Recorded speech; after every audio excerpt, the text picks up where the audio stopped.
بسم اللہ الرحمن الرحیم۔ آج کے اس پروگرام کے حوالے سے ہمیں لاہور سے خط لکھا ہے جناب نور احمد صاحب نے۔ نور احمد صاحب فرماتے ہیں کہ ہم ایک بہت بڑی مشکل میں مبتلا ہیں اور مبتلا ہوتے چلے جا رہے ہیں، اور وہ ہے تعلیم کا مہنگا ہوتا چلا جانا۔ ہر بستی اور شہر میں ہم دیکھ رہے ہیں کہ تعلیم کے لیے جو تعلیمی ادارے بن رہے ہیں اس میں بے انتہا فیسیں وصول کی جا رہی ہیں، اور کتابوں کی صورت میں اور دیگر اور بہت سارے معاملات کی صورت میں بہت بڑی مقدار میں لوگوں کو ہر مہینہ اپنے مال میں سے خرچ کرنا پڑ رہا ہے، اور تعلیم مشکل سے مشکل ترین ہوتی چلی جا رہی ہے۔ آپ یہ فرمائیے کہ کیا تعلیم حاصل کرنا یہ ہر انسان کا حق نہیں ہے، اور تعلیم کے اندر یہ مہنگائی اس حق کو ختم کرنے کا ذریعہ نہیں بن رہی؟ اسلام اس کے بارے میں کیا رہنمائی کرتا ہے؟ نور احمد صاحب، یقیناً آپ نے ایک بڑی مشکل بات کی طرف توجہ دلائی ہے۔ ہم سب اس دکھ کو اور اس تکلیف کو محسوس کرتے ہیں۔ جس طرح کھانا پینا ہر ایک بندے کا حق ہے، جس طرح سانس لینا ہر ایک بندے کا حق ہے، جس طرح کسی بھی چھت میں رہتے ہوئے اپنے آپ کو محفوظ کرنا ہر ایک بندے کا حق ہے، بالکل تعلیم حاصل کرنا بھی ہر ایک بندے کا حق ہے۔ تو جو بندے کا حق ہو تو دین اسلام کا ایک بنیادی اور آسان سا اصول یہ ہے کہ جو انسانوں کی بنیادی ضرورتیں ہیں ان ضرورتوں کو پورا کرنے کے لیے آسانیاں پیدا کی جانی چاہیے، رکاوٹیں نہیں بننی چاہیے، اور جو لوگ بھی یا جو ادارے بھی یا جو سسٹم بھی رکاوٹیں بنے تو دین اسلام نہ ان افراد کو پسند کرتا ہے، نہ ان اداروں کو پسند کرتا ہے، نہ اس نظام کو پسند کرتا ہے۔ بدقسمتی سے ہم لوگ بالکل اندھوں اور بہروں کی طرح ایک ایسے نظام کا حصہ بنتے چلے گئے اور بنتے چلے جا رہے ہیں جس کے پیچھے سوائے سرمایہ دارانہ سوچ کے اور کوئی چیز کام نہیں کر رہی۔ جب سے تعلیم کاروبار بنا ہے اس وقت سے والدین بھی مصیبت میں ہیں، بچے بھی مصیبت میں ہیں، اور قوم بھی جہالت اور بد اخلاقی کی راہ پر چل پڑی ہے، کیونکہ جس تعلیم کو حاصل کرنے کے لیے ہر طریقے سے مال جمع نہ کیا جائے اور اس صورت میں تعلیم حاصل نہ ہو رہی ہو، پھر اس میں حرام مال اور حلال مال اکٹھا ہو رہا ہو، اور پھر دل میں ایک اذیت بھی ہو، تو اس کے نتائج کسی صورت میں اچھے نہیں ہو سکتے۔ اس لیے ہم سب کو مل کر اس کے بارے میں سوچنا چاہیے، اور کم از کم آپ کا یہ جو سوال ہے یہ لوگوں کو سوچنے پر آمادہ ضرور کرے گا، اور وہ یہ کہ سب سے بڑی اور بنیادی ذمہ داری تو حکومت کی ہے کہ وہ ایک ایسا نظام بنائے اور کچھ ایسے فیصلے کرے کہ جن فیصلوں کی صورت میں ایک خاص حد سے زیادہ کوئی بھی تعلیمی ادارہ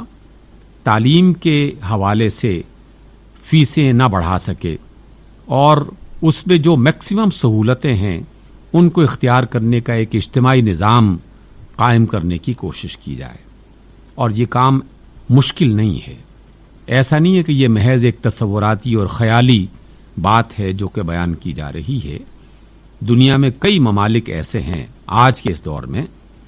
جہاں تعلیم وہاں کے ہر شہری کا بنیادی حق تصور کرتے ہوئے حکومت نے باقاعدہ اس کی سہولتوں کو فراہم کرنے کا ایک اجتماعی نظام بنا رکھا ہے۔ اس اجتماعی نظام میں جب انہوں نے سوچا تو پھر کئی راستے نکل آئے۔ مثلا ایک نصاب پہلی جماعت سے لے کر کم از کم 10ویں جماعت تک، بعض ملکوں میں 11ویں جماعت تک، اور بعض ملکوں میں 12ویں جماعت تک ایک نصاب جب یہ بنایا گیا تو اس کی بڑی سہولت یہ ہوئی کہ پورے ملک میں بلک کی صورت میں وہ کتابیں چھپنا شروع ہو گئیں، اور اس میں ظاہر ہے کہ ایک بڑی تعداد میں جب کتابیں چھپیں گی تو وہ سستی ہوں گی۔ دوسری سہولت یہ ہوئی کہ چونکہ پورے ملک میں پہلی جماعت سے لے کر اور 10ویں 12ویں تک ایک ہی نصاب ہے تو پھر وہ بچہ کسی بھی اسکول میں پڑھے، کسی گاؤں کے اسکول میں پڑھتا ہو یا کسی کیپٹل شہر میں پڑھتا ہو، وہ کسی بہت بڑی عمارت والے اسکول میں پڑھ رہا ہو یا کسی چھوٹی سی عمارت میں پڑھ رہا ہو، پڑھنے والا جو بنیادی نصاب ہے پڑھائے جانے والا وہ ایک ہی ہے۔ جب وہ نصاب ایک ہے تو اساتذہ بھی یقیناً اسی نصاب کے مطابق تیاری کرتے ہیں۔ تو ہر ایک بچے کو ہر ایک گاؤں شہر میں وہ نصاب پڑھنے کی سہولت بھی مل جاتی ہے۔ تیسری سہولت یہ ملی کہ جب سب کا نصاب ایک ہے تو امتحان کا طریقہ، امتحان کا موسم، اس میں بھی آسانی ملنا شروع ہو جاتی ہے۔ تو چاہے وہ پرائیویٹ ادارے بھی کیوں نہ ہوں، وہ اسی نصاب کے مطابق اگر اس سسٹم کا حصہ بن جائیں تو وہ ایک حد سے زیادہ فیسیں وصول نہیں کر پاتے، کیونکہ ایک اجتماعی نظام اس میں رکاوٹ بن جاتا ہے۔ اس لیے ہم اگر تاریخ اسلام کا جائزہ لیں تو میں پورے اعتماد اور پورے یقین کے ساتھ یہ بتا سکتا ہوں کہ 1200 برس تک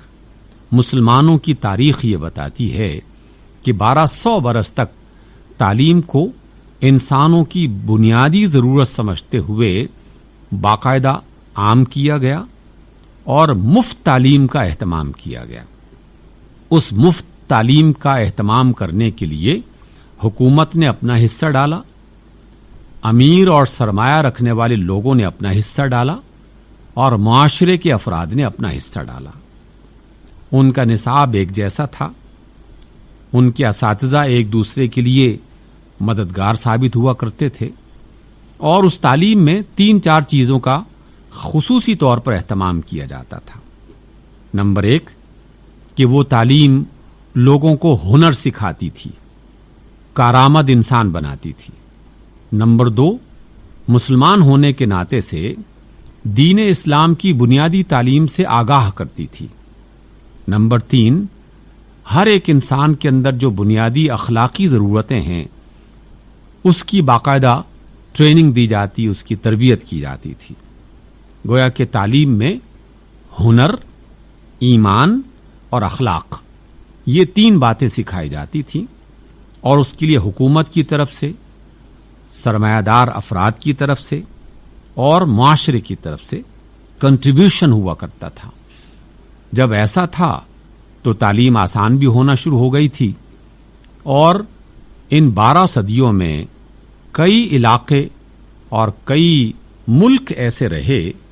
کہ جس میں 90% سے لے کر 100% تک باقاعدہ تعلیمی جو سلسلہ تھا وہ قائم تھا، جسے آپ کہتے ہیں کہ اتنی تعداد میں لوگ پڑھے لکھے ہیں اور لٹریسی ریٹ جو ہے وہ یہاں تک پہنچ چکا ہے۔ تو ان زمانوں میں جسے ہم گزرا ہوا اور نسبتاً ترقی پذیر زمانہ کہا کرتے تھے، اس میں یہ سہولتیں موجود تھیں۔ آج کے دور میں بھی آپ جاپان چلے جائیں، آپ فرانس چلے جائیں، آپ برطانیہ چلے جائیں، تو اس میں کم از کم جو بنیادی تعلیم ہے اور اس کے جو بنیادی تقاضے ہیں ان کو پورا کرنے کا ایک اہتمام کیا گیا ہے۔ حتیٰ کہ بعض غریب ملکوں میں بھی اس بات کا اہتمام اچھے طریقے سے کیا جا چکا ہے۔ جس طرح ہم نے یہ بات جانی کہ دین اسلام انسانی ضرورتوں کے حوالے سے بہت زیادہ توجہ دیتا ہے، اور جو انسان کا حق ہے اس حق کو پورا کرنے کے لیے ہر قسم کی رکاوٹ کے خلاف ہے۔ اس لیے تعلیم میں جو لوگ بھی رکاوٹ بن رہے ہوں اور جو نظام بھی رکاوٹ بن رہا ہو، دین اسلام اس کی حمایت کسی صورت میں نہیں کر سکتا۔ تعلیم ہمارا بنیادی حق اور تمام انسانوں کی بنیادی ضرورت ہے، لیکن ہم اپنی نادانیوں کی وجہ سے اسے مشکل سے مشکل ترین بناتے چلے جا رہے ہیں۔ اس کی طرف تمام افراد کو سوچنا چاہیے، خصوصی طور پر جو سسٹم بنانے والے ہیں اور جو ادارے چلانے والے ہیں ان افراد کو۔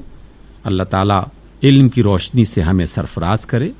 اور تعلیم کے اس میدان میں ہمیں دوسروں کے لیے آسانی کا ذریعہ بنانے کی توفیق عطا فرمائے۔ آمین۔